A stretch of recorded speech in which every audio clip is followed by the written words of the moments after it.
Hello students. तो पिछले class में हम लोगों ने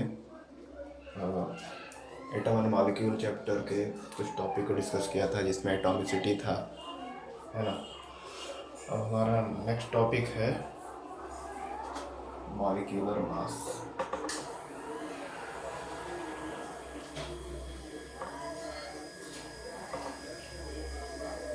मॉलिक्यूलर मास,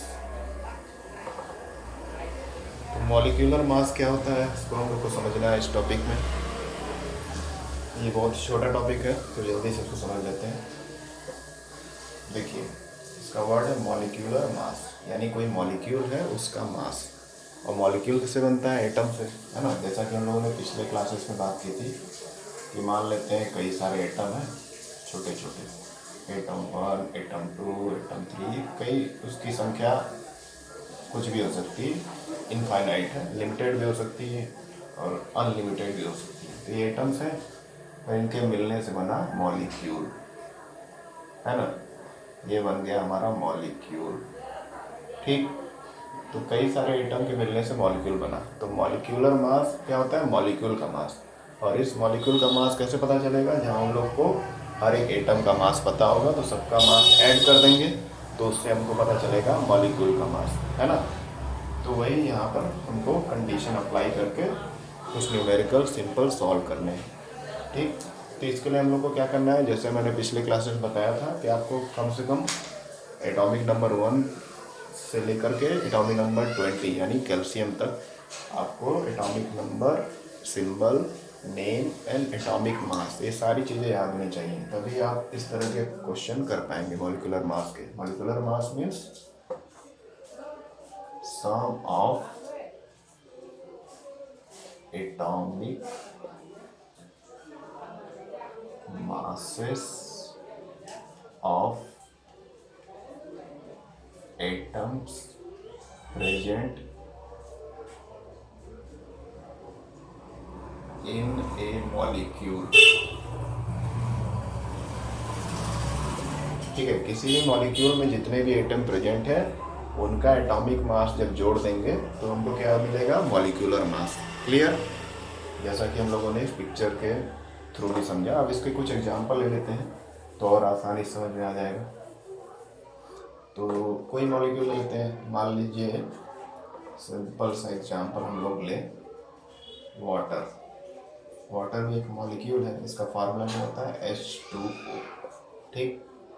अब इसका मान लीजिए वाटर का हमको मॉलिक्यूलर मास निकालना है, तो वाटर का मॉलिक्यूलर मास कैसे निकलेगा? इसमें जितने भी एटम है उनके एटम का मास यानी एटॉमिक मास ऐड कर देंगे तो अल्टीमेटली वाटर का मास, मॉलिक्यूलर मास पता चल जाएगा। तो H2O ये है फार्मूला, ठीक है। अब क्या करेंगे? हाइड्रोजन है, अगर आपको सीरीज याद होगा तो हाइड्रोजन रोल एटॉमिक नंबर 1 पे आता है और इसका मास भी 1 होता है। कितने हाइड्रोजन यहाँ पर हैं? 2, यानी 1 इंटू 2। एक हाइड्रोजन का मास 1 होता है, यहाँ पे 2 हाइड्रोजन है तो इंटू 2 कर दिए, प्लस एक टाइप का एटम हो गया। दूसरे टाइप के एटम पे जाने से पहले हम लोग प्लस का साइन लगाएंगे, ठीक है। हाइड्रोजन का हो गया सॉल्व। अब ऑक्सीजन के आगे कोई नंबर नहीं है यानी 1, एक ही ऑक्सीजन है। एक ऑक्सीजन का मास कितना होता है? 16। तो कितना हो गया? 2 1 जा 2 प्लस 16, है ना। तो ओवरऑल आंसर क्या आया हमारा? 18 U। अब ये U क्या है? हम लोग मॉलिक्यूलर मास को या मोलर मास को, इसको मोलर मास भी बोला जाता है, मॉलिक्यूलर मास या मोलर मास को जिस यूनिट में लिखते हैं उसका जो नेम होता है U होता है, ठीक है। सिंपल यूनिट इसका U है। जैसे लेंथ को मीटर में नापते हैं, वेट को केजी में नापते हैं यूनिट में, उसी तरह से मॉलिक्यूलर मास का यूनिट होता है स्मॉल u, ठीक।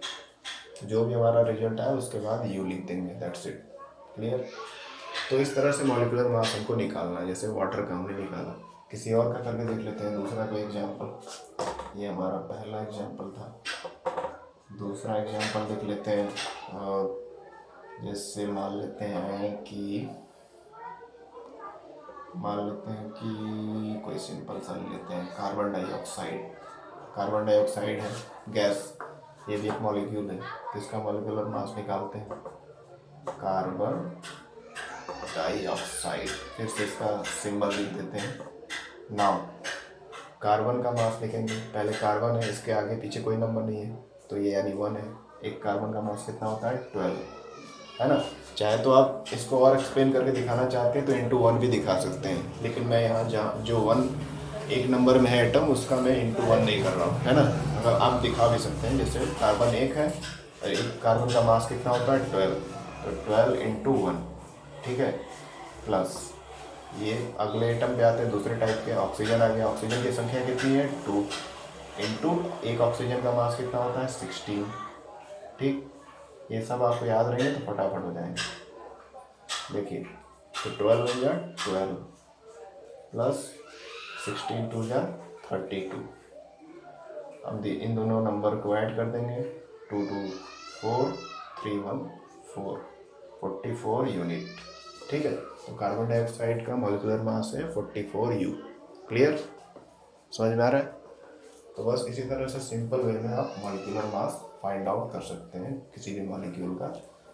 बस आपको यही ध्यान रखना है कि हर एक एटम का आपको एटॉमिक मास याद होना चाहिए। इसके लिए आपको थोड़ा सा लर्न करना पड़ेगा, कम से कम एटॉमिक नंबर 1 से लेकर 20 तक। आपके अभी क्लास 9 10 तक तो 20 तक याद रहे तो काम चल जाएगा, ठीक है। तो इस तरह से आपको करना है। क्लियर है। कोई और बड़ा एग्जाम्पल ले लेते हैं, कोई और बड़ा एग्जाम्पल में क्या ले लें। मान लीजिए सल्फ्यूरिक एसिड ले लिया H2SO4, इसमें 3 तरह के एटम हैं। अभी तक तो हम लोग जो एग्जाम्पल लिए हैं उसमें 2 ही टाइप के एटम हैं, अब यहाँ 3 है, हाइड्रोजन है, सल्फर है, ऑक्सीजन है। तो इसको अब करते हैं, हाइड्रोजन कितने 2 है, 2 इंटू 1, क्योंकि एक हाइड्रोजन का मास 1 होता है, प्लस सल्फर कितना है, आगे पीछे कोई नंबर नहीं है इसके, इधर ही देखा जाता है इधर नहीं देखा जाता है। तो यहाँ सल्फर एक ही है तो 1 इंटू एक सल्फर का मास होता है 32, प्लस ऑक्सीजन कितना है 4 इंटू ऑक्सीजन, एक ऑक्सीजन का मास होता है 16, तो 2 1 जा 2, 32 1 जा 32, 16 4 जा 64, तो 32 प्लस 2 34 प्लस 64, दोनों को ऐड करेंगे तो 98 यू, ठीक है। तो 98 यू आ गया सल्फ्यूरिक एसिड का मॉलिक्यूलर मास। सल्फ्यूरिक एसिड का फार्मूला ये होता है।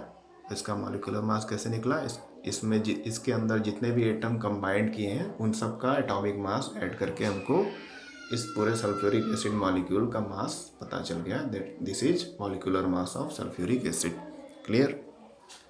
तो इसी तरह से हम और भी क्वेश्चन सॉल्व कर सकते हैं बड़े ही आसानी से। चलिए ये समझ में आ गया होगा। अब आते हैं अगले टॉपिक पर। अगला टॉपिक क्या है हमारा, अगला टॉपिक हमारा है फार्मूला मास यूनिट। थोड़ा सा अजीब सा नाम, उसको हम करेंगे। तो अगला टॉपिक है फार्मूला मास यूनिट। अब ये फार्मूला मास यूनिट क्या है, एक मिनट, थोड़ा सा गड़बड़ हो गया।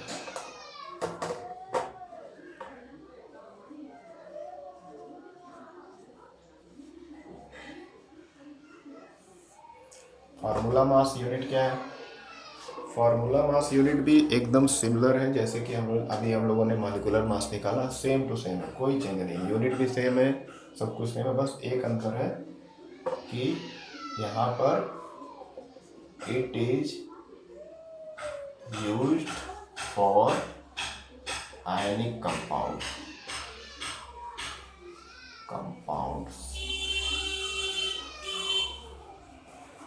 ठीक है। Formula mass unit is similar to the molecular mass. Molecular mass जैसे निकाल रहे थे, सारे एक मॉलिक्यूल में जितने भी एटम थे उनका एटॉमिक मास ऐड कर दे रहे थे। सिमिलरली ये भी फार्मूला मास यूनिट भी सेम है, बस वो जो मॉलिक्यूलर मास था उसमें नॉन आयनिक कंपाउंड का हम लोग ऐड कर रहे थे, ठीक है। नॉन आयनिक मतलब जिसमें आयन नहीं बनते हैं, और आयनिक कंपाउंड वो होते हैं जिसमें मेटल और नॉन मेटल दो चीज़ें हों, ठीक है। ये आयनिक कंपाउंड का मतलब क्या है, मेटल प्लस नॉन मेटल, ठीक है, किसी भी मॉलिक्यूल में अगर मेटल और नॉन मेटल दोनों हो तो मेटल पे प्लस चार्ज होता है, हमेशा याद रखिए, और नॉन मेटल पे माइनस चार्ज। ठीक, तो जब दो तरह के अपोजिट चार्जेस रहेंगे तो डेफिनेटली वो आयन के रूप में चेंज होंगे, एक्सचेंज होंगे, है ना, आयन के रूप में सोल्यूशन में आ जाएंगे। तो ऐसे कंपाउंड को आयनिक कंपाउंड बोलते हैं। ठीक, तो आयनिक कंपाउंड के लिए उनको कैलकुलेट करने के लिए उनका मॉलिक्यूलर मास एक नया नाम दे दिया गया है, फार्मूला मास यूनिट। बाकी सारे मेथड सेम है जैसा कि अभी हम लोगों ने मॉलिक्यूलर मास पे समझा था। ठीक है, और याद रखिए कि आयनिक कंपाउंड में मेटल और नॉन मेटल के बीच में बॉन्डिंग होता है, तभी तो जाकर अट्रैक्शन होगा अपोजिट चार्ज का। जबकि नॉन आयनिक कंपाउंड में एक ही तरह के चार्ज के बीच में अट्रैक्शन होता है, इसलिए वो नॉन आयनिक होते हैं। ठीक है, तो चलिए इसको समझ लेते हैं एग्जाम्पल के रूप में। इसका भी यूनिट सेम रहेगा यू। अब इसमें कोई हम लोग को लेना है आयनिक कंपाउंड, जैसे कैल्शियम क्लोराइड CaCl2। ठीक है, यहाँ कैल्शियम मेटल है, क्लोरीन नॉन मेटल है, तो इनके बीच में आयनिक बॉन्ड होगा, यानी आयंस बनेंगे, पॉजिटिव आयन नेगेटिव आयन। तो इसका फार्मूला मास यूनिट हमको निकालना है। तो इसका फार्मूला मास यूनिट क्या होगा, कैल्शियम कितना है, 1 नंबर है, एक ही है, और एक कैल्शियम का मास कितना होता है 40, प्लस क्लोरीन कितना है 2 है, और एक क्लोरीन का मास कितना होता है। देखिए, जितनी भी संख्या रहे किसी भी एटम की किसी मॉलिक्यूल में, उसको पहले लिखते हैं इनटू करके उसके एक यूनिट का मास लिखते हैं, जो हम लोग लर्न करते हैं through the chain, through the periodic table. तो क्लोरीन का एक यूनिट का मास कितना होता है, एक क्लोरीन का 35.5। ठीक है, तो 40 बन जाए 40, और 35.5 का ट्वाइस करना है, तो 2 5 जा 10, 2 5 जा 10, 2 5 जा 10, 2 5 जा 10, 11, 2 3 जा 6, 7, 71.0।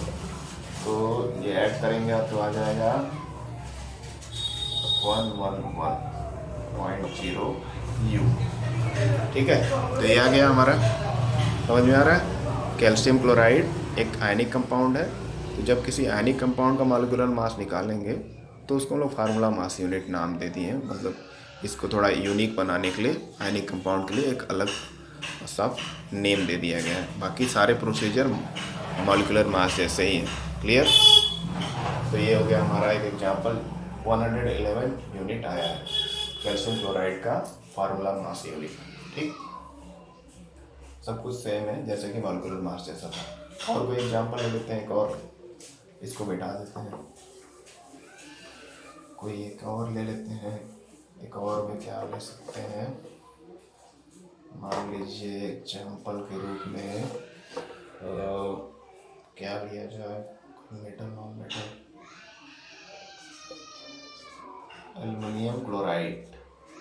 यहाँ पे देखिए एल्युमिनियम मेटल है, क्लोरीन नॉन मेटल है। एल्युमिनियम क्लोराइड हमने ले लिया। अब इसमें क्या करते हैं, एल्युमिनियम कितना है, एक ही है संख्या में, तो 1 इंटू एक एल्युमिनियम का मास कितना होता है 27, प्लस क्लोरीन कितना है 3 है संख्या में, एक क्लोरीन का मास अभी हम लोगों ने लिखा था 35.5, तो 27 बन जाए 27, और 3 से मल्टीप्लाई करेंगे, 3 5 जा 15, 3 5 जा 15, 16, 3 3 जा 9 एंड 10। तो ऐड करेंगे कितना आएगा 7 6 13, 133.5 यूनिट। ठीक है, तो ये आ गया हमारा formula mass unit for aluminium chloride compound या मॉलिक्यूल। क्लियर, तो इस तरह से मॉलिक्यूलर मास और फार्मूला मास यूनिट हम लोग निकालते हैं। मॉलिक्यूलर मास क्या होता है, किसी भी मॉलिक्यूल के लिए जो आयनिक कंपाउंड ना हो, और फार्मूला मास यूनिट निकालते हैं किसके लिए, जो आयनिक कंपाउंड हो। आयनिक कंपाउंड यानी मेटल और नॉन मेटल के होने वाला से बने कंपाउंड को आयनिक कंपाउंड बोलते हैं, क्योंकि उसमें 2 अलग अपोजिट चार्जेस होते हैं। ठीक है, अब इसके बाद हमारा अगला टॉपिक है मोल कॉन्सेप्ट। मोल क्या होते हैं, कैसे होते हैं, ये हमारा लास्ट टॉपिक है, तो इसको थोड़ा सा हम लोग अच्छे से पढ़ेंगे। तो है मोल। अब ये मोल क्या है,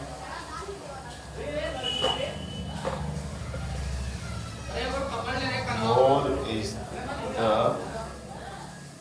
यूनिट ऑफ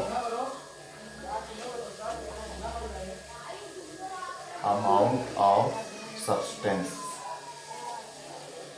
ठीक है, इन अ गिवन कंपाउंड, ठीक है, कोई भी कंपाउंड है, कोई भी मॉलिक्यूल है, तो उसमें कितने एटम हैं या कितने आयन हैं या कितने मॉलिक्यूल हैं, उनकी संख्या को बताने का जो यूनिट है उसको हम लोग मोल बोलते हैं। तो सीधी सी भाषा में ये कहा जा सकता है कि मोल का मतलब होता है किसी भी कंपाउंड में कितने आयन हैं, कितने एटम हैं, कितने कुछ भी हैं, उसकी संख्या को बताने को, उसकी अमाउंट को बताने का जो यूनिट है उसी को हम लोग मोल बोलते हैं। ठीक, एक रिएक्शन से समझते हैं। कार्बन प्लस ऑक्सीजन, कार्बन जो है कोयला हो गया, कार्बन का अल्टीमेटली मतलब होता है कोयला, क्योंकि कोयला जो है कार्बन से बना होता है। कार्बन को ऑक्सीजन के प्रेजेंस में जलाया गया तो क्या बनेगा, कार्बन डाइऑक्साइड। ठीक है, ये हो गया। तो अब यहाँ पे ध्यान देंगे इस तरफ, रिएक्शन, ये रिएक्शन एक तरह का है, ठीक है। अब रिएक्शन में क्या होगा, लेफ्ट साइड में देखेंगे, लेफ्ट साइड की जो चीज़ें होती हैं उसको हम लोग बोलते हैं रिएक्टेंट, रिएक्टेंट। और राइट साइड में जो एरो के बाद रहता है उसको हम लोग बोलते हैं प्रोडक्ट, ठीक है। प्रोडक्ट यानी रिएक्शन के बाद जो कुछ बनता है उसको हम लोग प्रोडक्ट बोलते हैं। क्लियर। तो ये प्रोडक्ट हो गया, ये रिएक्टेंट हो गया। प्रोडक्ट एक से ज़्यादा भी हो सकते हैं और रिएक्टेंट भी एक से ज़्यादा ही रहेंगे। रिएक्टेंट तो डेफिनेटली एक से ज़्यादा ही रहेंगे, तभी ना उनके बीच में कुछ होगा तो उससे नया कुछ बनेगा, प्रोडक्ट बनेगा।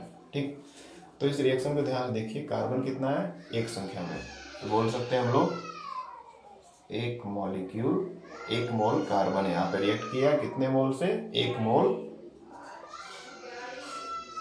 ऑक्सीजन से। ठीक है, यहाँ पे हम लोग देखेंगे संख्या को, इधर नहीं, ये तो पूरा मॉलिक्यूल है हमारा। ठीक, ऑक्सीजन एक मॉलिक्यूल है, ऑक्सीजन के कितने मॉलिक्यूल यहाँ पर है, एक। कार्बन का कितना मॉलिक्यूल है, एक मोल कार्बन जब एक मोल ऑक्सीजन से रिएक्ट किया तो क्या बना, कार्बन डाइऑक्साइड का कितना मॉलिक्यूल बना या मोल बना, एक। यहाँ कुछ नहीं है, 1 लिखेंगे या 1 मान लेंगे, तो 1 मोल CO2 बना। ये कह सकते हैं हम लोग देखकर रिएक्शन, है ना। तो मोल क्या बताता है हमको, अमाउंट ऑफ सब्सटेंस। कोई भी रिएक्शन में, कोई भी कंपाउंड में कितना मोल किसी भी चीज़ का था वो बताता है हमको मोल। तो मोल एक तरह का यूनिट है जो हमको अमाउंट ऑफ सब्सटेंस बताता है किसी भी कंपाउंड में, किसी भी मॉलिक्यूल में। जैसे रिएक्शन हम लोगों ने देखा कि कार्बन डाइऑक्साइड बनने का ये प्रोसेस है, कोयले को ऑक्सीजन के प्रेजेंस में जब बर्न करते हैं तो CO2 बनता है। अब कोयला यहाँ पे हमने सिंबल यूज किया, उसको देखा जाए तो 1 मोल कार्बन लिया यानी कोयला लिया और 1 मोल ऑक्सीजन लिया, दोनों को रिएक्ट कराया तो 1 मोल कार्बन डाइऑक्साइड बना, है ना। अगर मान लीजिए इसी की जगह पे 2-2 मोल लेते तो यहाँ पे कितना CO2 बनता, 2 मोल बनता है ना। तो इस तरह से ये मोल का कॉन्सेप्ट है। अब इसके बारे में और डिटेल में हम लोग नेक्स्ट वीडियो में पढ़ेंगे। Okay, thank you.